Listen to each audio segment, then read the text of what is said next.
It's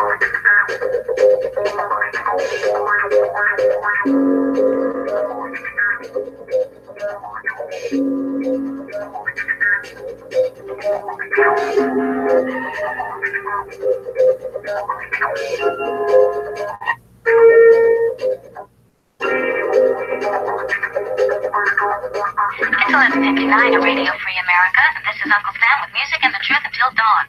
Right now, I got a few words for some of our brothers and sisters in the occupied zone. The chair is against the wall. The chair is against the wall. John has a long mustache. John has a long mustache. It's 12 o'clock, Americans, another day closer to victory. And for all of you out there on or behind the lines, this is your song. Hey, welcome everybody to the Daily Gun Show. We come to you live every weeknight at midnight for about an hour each night. Talk about guns. I don't have any co-hosts tonight, so I guess it'll be a short show. Let's see, it's Friday, so we talk about the industry, but we don't have any topics tonight, so just dig right in. Pink is our member of the day. Pink's a member over at Gun Channels for a long time now, and helped me out quite a bit. And got Gary jumping in here. Thanks for joining. Letter S. Letter S. Then we'll get into the kind of the gun shop of the day, which, well, I guess that'll be the gun shop of the day. But on a calendar, something that's happening on the calendar is the Oklahoma Full Auto Trade Show Bass Shoot this weekend, and that's in Tulsa. So that is this weekend, right? Let me double check. I've been putting a couple of things in here ahead of time. Yeah, 23rd. So it's in the, I guess 2002 was the first year Mike held it. So they're in their 16th year. Been going on for quite a while. This time of year, the weekend after Father's Day. And I guess I can screen share and show you this cool picture of it. So it's a big chunk of the, whatever you call the wilderness, I guess, out north of Tulsa. And they have quite a bit of acreage there, and enough so that they could blow off all these explosions at the same time. It's kind of neat. Looks like yeah. See if I can link to it or not. I guess I don't have a link to it right here. But there's rentals, I believe, and then kind of exposition shoots, so you can kind of watch people doing their thing. So, guys, have any ideas for industry or gun tech? That's usually what we do on Fridays. Otherwise, I guess I'll jump into gun shop of the day, which is Wild West Guns. This one is a shop in Nevada, but I think they're out of Alaska, so I'm not sure what the deal is. What do you think of those aiming accessories? Think about aiming what? The aiming accessories. You talk about gun tech. What do you think about the aiming accessories? I know one of them is Mantis X. I know I've seen quite a few of them. Quite a few other ones pop up also. What are we talking about, I guess? Where it hooks like to the pick rail of your gun, and it works on the like a laser that will read your movement while you're shooting. Oh, so this is like a training tool? Yeah, it'll read the movement of the gun, like through your trigger pull and everything. Help you keep a smooth trigger pull and everything to stay on target. I don't think I've seen that. I've seen something like that, I think, once. But to me, that seems like something if you're doing something where you're trying to be the most efficient as possible, it would be a good tool to have. But it seems like it'd be the kind of thing you'd want to have like a coach to have so that you could use it when you need to. I don't think I'd want to need to own one, but it would be a useful tool to have to test your performance or test your accuracy, I guess, once in a while. Abilities, maybe. Yeah, right now they've got them to where they connect to your smartphone, your tablet, or anything like that. So You can actually see in real time what your. How does it? It's just some sort of like little gyroscopy thing, so it can just tell where it is in space. I think so. I mean, it's like a gyroscope, and it also it almost like. I mean, I really don't understand the technology behind it, but it'll read exactly where your gun is moving while you're going through the trigger pull and everything else. I guess what I'm thinking is I've seen things that you have a laser on, and then you shoot towards like a target, and then it'll record everywhere the laser touches downrange, whatever the target is, and then you can go back later, and some of the more fancy ones will show you where you follow the path where your gun went. Actually, I think really big laser training systems will do that. Now that I think about it, like they'll show they know where your laser is all the time. It's just a matter of telling the machine to record it and play it back to you. Right. Now the Mantis X one doesn't shoot out any laser. It just, I mean, it does all that without visible laser shooting out. Yeah, same way your phone knows if it's horizontal or vertical or where it is. Right. No, I've never used them. I don't think I would do that unless I was having some kind of issue I was trying to overcome or something. But Gary. What's that now? Like a laser training trigger system. The one I've got is Mantis X. There is something that my local gun range is just bought, and I'm going to go ahead and screen share here real quick. But they're just now putting this in. And supposedly you can use real guns and shoot at this target. I don't know exactly how it works, but it looks like it'd be a lot of fun.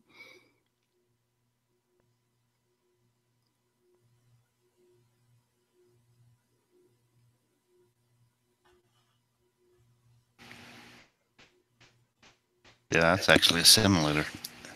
So that isn't with laser? No, you actually use a real gun with that one. I guess you're just holding a piece of paper and it's projecting. This is what it looks like from the... And it'll work with 22 rimfire and everything else. So they're testing it out now. Customers can try it out for free. I'd kind of like to go this weekend and play with it. There's probably going to be a big line for that one. Yeah.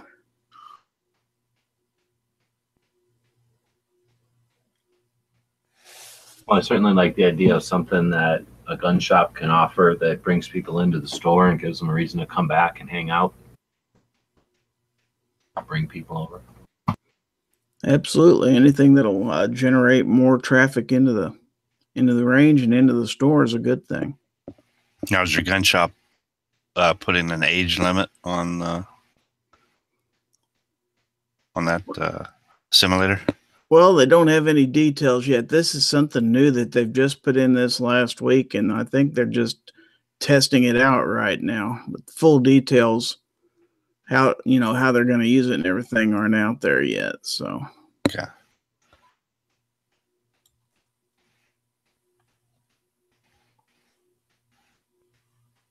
Relatively saying that he'd get one, but they're out of the price range. What did that Mantis one cost you? The Mantis X, I think, is $150. Not ain't too bad.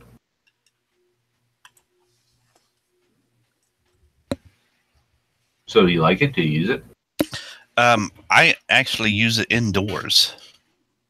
Yeah, I mean, well, in the house, like if it's raining or like in the wintertime or something like that, I can stick a target up on the wall and sit there and practice dry firing. Right. And, so do you get more feedback from it, or is the feedback more valuable from it then? Oh, yeah.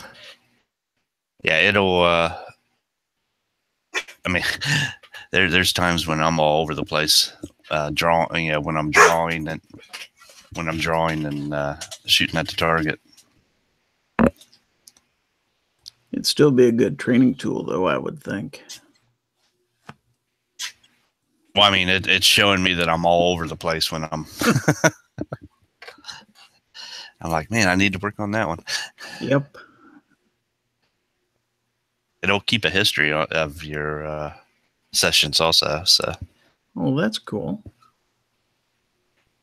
you can use it on like live fire, dry fire, and you can even use it on air guns too.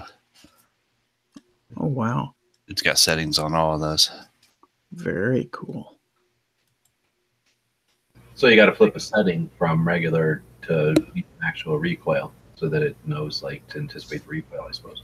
Right. It's an actual setting in the app that you switch.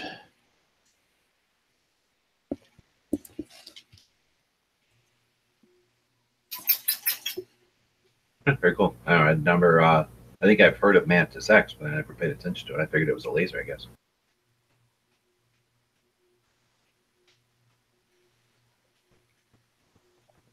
I don't know. So I don't know. There's other ones, of course, the laser bullets, and then Yeah. more than just the laser bullets, you can point the laser bullet at something. So you can go from just like piece of paper. You can buy the little laser targets, I guess, or the receptor targets, or whatever you want to call them, where they'll, have different levels of features, I guess, with how many, what all it can do when you're, I guess I should not look at the screen. Different levels of features when you're shooting at the target. But then some of the, what do you call, like simulators, I guess, where you have a projected screen and it's really big, sometimes usually life size, and then sometimes projectors on multiple walls, so you go in there and it's a real three-dimensional environment. And with one of those laser bullets, basically, you're using your regular firearm potentially. It's got something with strike or double strike type capability, or some kind of a gun that can simulate, blowback and then give you a real trigger every time you pull the trigger. Anyway, you can get, with that dot projected onto the simulator screens, you can get some pretty interesting feedback. There used to be a place, I think it was $1,000 back in the day. It was enough that I didn't get one, but it was simulation software package that you would get, and you put it on your computer. So number one, it didn't need a bunch of proprietary hardware. It just needed a regular computer. And then you need a projection TV or a projector. So, all right, that's expensive, but you might already have a projection TV or projector. So once you could project an image, then all you really needed for hardware was this one little thing that I guess would probably be like one of those video game systems that watches you move around, and then a little laser bullet. And what was awesome about that is not just that it was like a no frills projection laser type training simulator, but on top of all that, and only being $1,000, and at the time the real big ones were really expensive, and they required pretty much you to use not their screen necessarily, but sometimes their hardware. Certainly you'd need a lot of hardware to run their software. So it was a pretty expensive setup, and then the software was thousands of dollars, at least at the time. So this one was not only less expensive, but what I thought was the coolest part about it is you could take your own pictures and put them into the software, and you could put your own video clips into the software. So then that way, if you were, you could take pictures around your house or your work or wherever it is you thought you might have to deal with some sort of a situation, and then not just run a simulator, but literally run a simulator of a picture. So at the place where you would be, the same kind of visual stuff going on in the background. I thought that was really neat, and that was years ago. That was one of the first years shot was at the Sands. It might even have been the first. No, it probably wasn't the first. It might have been the third year. But by now, they must have evolved that, I would think. Yeah, I use it with the air guns a lot. I've got a 1911 air pistol that I use it with to help me with, like when I'm shooting USPSA. And then there's, I know a company that does the FN air pistols, so that'd help with, the guns that I carry.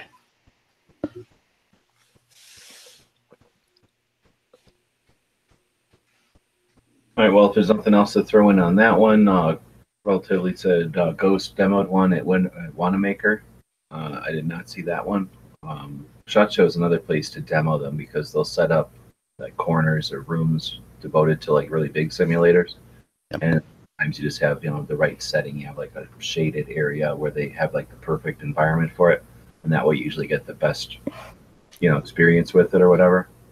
But I thought, I don't know, I haven't looked at one in a long time, but I've always been thoroughly impressed with how interesting those things are to actually, you look at them from 6 feet away, you think it's going to be another cheesy carnival game, but they're way more sophisticated than that with the way they Yeah. feel and everything. Yeah, 2 years ago, me and Bob demoed one down at the range, SHOT Show range. Oh, outdoors? Yeah.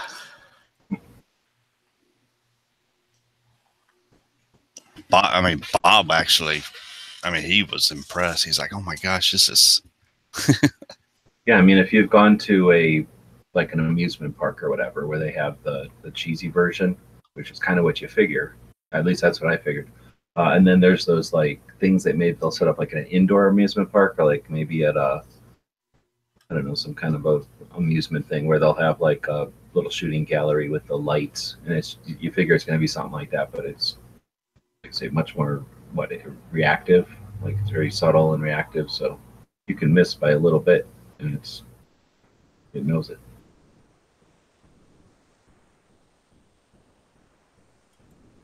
Patriots talking about one that uses your webcam. I've not seen that. So that sounds like something, you know, we just touch on ideas on the show. So feel free to take that topic and run with it. And I'm sure you don't have to have experience with them. You don't have to have access to them. You can just go find videos about them and show some demos and then talk about the differences, have a panel. It's relatively saying it might have been SHOT Show. So, all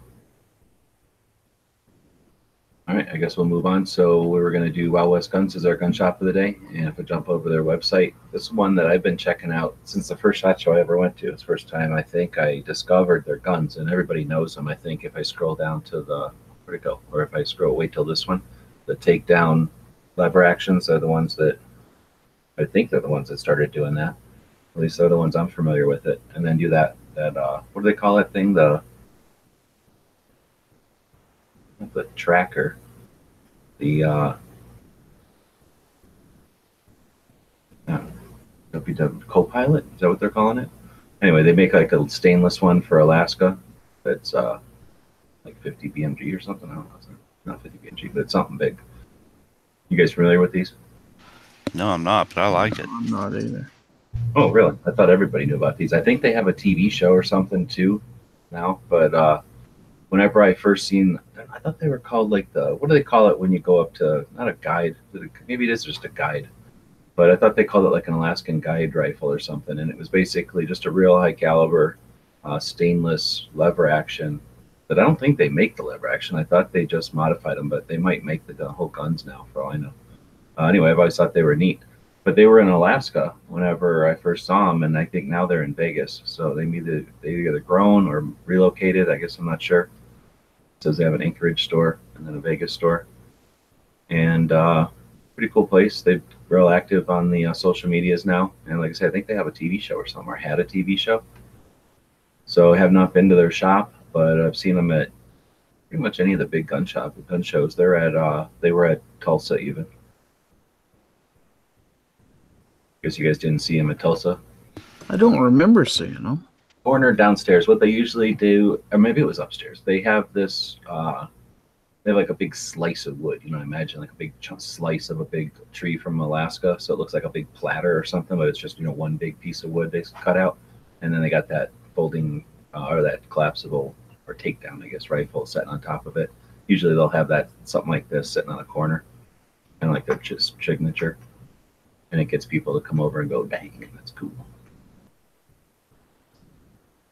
All right, well, so anyway, that's Wild West Guns, and check them out. Been around for a long time and doing interesting stuff that's useful. I'd love to have one of these things.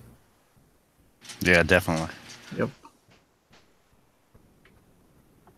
All right, so that's quickly getting through the show. We're on Friday, so I don't know. I guess, oh, we don't need a movie because we got stuff happening on the clock here. No, we don't. What am I doing? I'm looking at the wrong part of my schedule here. So that was this, and then what is this?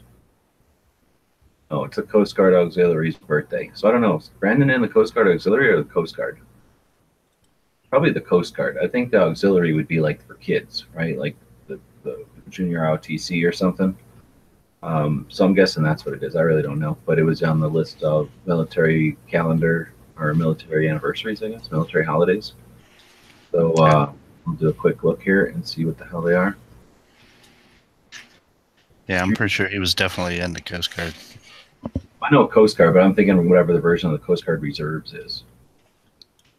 So it says when the Coast Guard Reserve was authorized by Act of Congress in June 23rd of 1939, the Coast Guard was given a legislative mandate to use civilian volunteers to promote the safety over high seas in the nation's navigable waters. The Coast Guard Reserve was then a non-military service comprised of unpaid volunteer U.S. citizens who owned motorboats or yachts. How cool is that? 2 years later, Congress amended the 39 Act with the passage of the Auxiliary and Reserve Act of 41. This act designated the reserve as the military branch of active service, while the civilian volunteers, formerly referred to as the Coast Guard Reserve, became the auxiliary. So it's very much like Civil Air Patrol then. It's a civilian effort to offer resources to the branch. So now February 19th is formally recognized as the birth of the Coast Guard Reserve, while the 23rd is recognized as the birthday of the auxiliary. So that's today. Right on. So I don't think he's auxiliary. I believe he's reserve if he's not active. I'm pretty sure he's reserve just because he goes in, for his drills.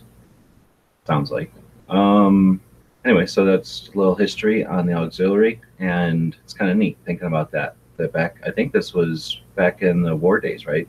Basically, people were like, hey, I live on the coast and I got a boat and I don't want my country to get destroyed by Nazis, so I'm going to take my boat out with a rifle or whatever and some friends, and we'll make sure that there's no Nazi submarines hanging around out here. And they did that with a little bit of coordination and some kind of, I guess, list of stuff to do if they were to find a Nazi. And that's how we keep our country free and hopefully not spending a bunch of money on it, because they're doing that all as volunteers. It's pretty cool.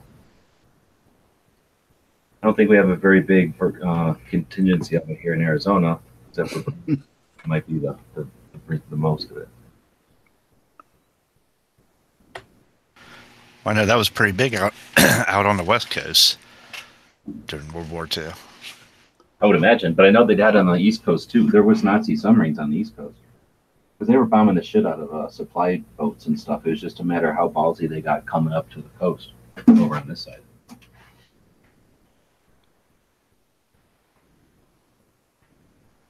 All right, so guess who is out there? The mystery guest that was on Midnight's chat last Sunday, and they're doing a mystery guest, I guess, giveaway. So they got all kinds of good stuff to give away.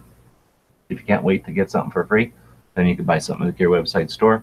On Fridays, we give away fresh with every order. You don't have to have any coupon codes or any minimum order.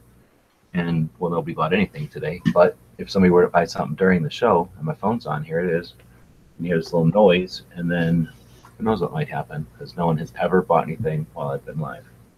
At least, okay, that's not true, but twice is the only time that anybody's ever bought anything online, which is so much better than a super chat. And that'll take us to Gun of the Day. And why don't we do Tombstone, since the 25th reunion of the Tombstone movie is coming up on, does anybody know what date that is? 25th anniversary of the movie Tombstone? June 30th. So next Saturday. So that'll be our movie of the day on Friday probably. So what do we want to do for a movie of the day today? I'm about to go to iRobot because I just watched that. I'll let people come up with a movie of the day that maybe has something more to do with guns than iRobot, and I'll look at the history of June 23rd. Let's see. William Penn signs a friendship treaty with some other guy, with the Indians, and created Pennsylvania today in 1683. 1683. Stole the land from the Indians by having a friendship treaty with them. Bunch of things happen in Europe. A bloody insurrection of workers erupt in Paris in 1848. Today in 1865, Ulysses S. Grant died at age 63.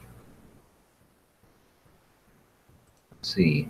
1944, in one of the largest airstrikes of the war, the 15th Air Force sent 761 bombers against the oil refineries at something or another, Polista. I don't know what that is, Romania.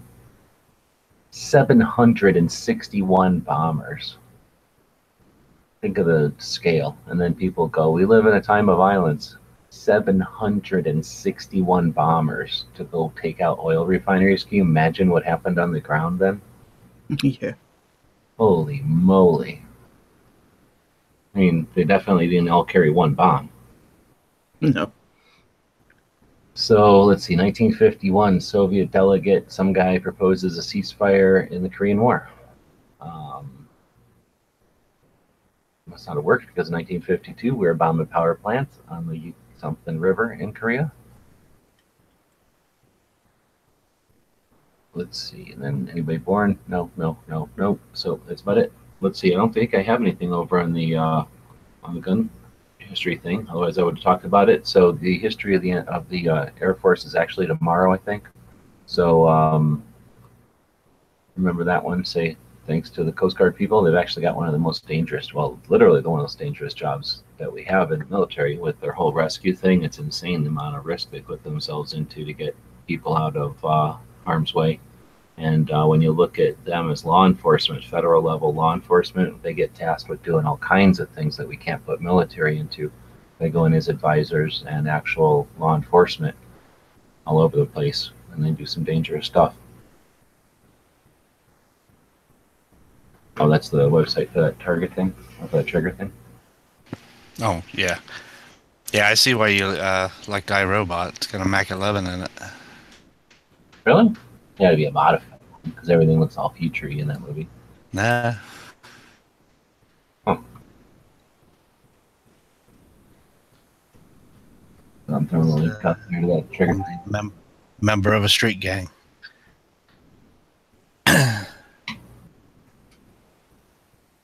Let's see. So we can probably watch some kind of movie tonight. I'm going to be working on robot stuff, so I might probably end up watching another robot movie. But let us know over on Gun Channels. Do you think anybody on Gun Channels got anything going right now? I guess we can go look. Doesn't Edge do one tonight? Edge usually does. I think I'm after Edge, though. Oh, okay. Edge is normally at... Oh, it already flipped over for me. But anyway, I think I'm before Edge. Or after Edge. Tomorrow's Saturday, though, so we got Caliber Corner. I think Travis is doing his show in the morning. Rick's Life as I See It in the afternoon. Tardot show in the evenings. And then Sarge does a late night Saturday show. Those Moon and Snaggy. Extravaganza, one of the highest budgets for a online production each week. It's amazing. People used to think it was like Game of Thrones, but it's my Game Moon show.